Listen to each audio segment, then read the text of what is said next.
Welcome back. This may be a technical one for some and some it's not. So when I was coming through the ranks at Midas, we had a pretty good training procedure, training schools, technical stuff. They were really good coming through the ranks. And this is in the early 90s. But the point to this is, how do you cut your cotter pins? How do you install your cotter pins?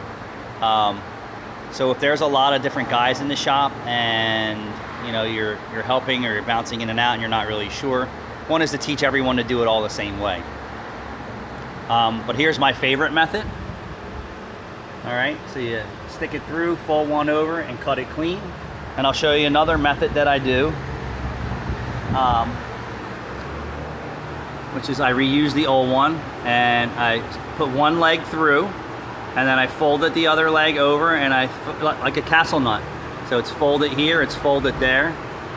What you don't want to do is rattle and make noise, so you want to just keep an eye on that there.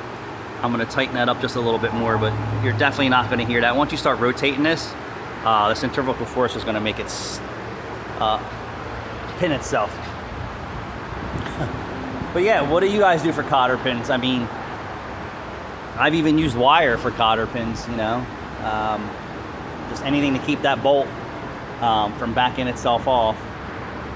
You know, not from being lack of loose, but vibrations and many other things. A lot of aircraft, all aircraft, and I think Superbike and motocross and all those guys, they all secure their bolts, you know, drilled bolts.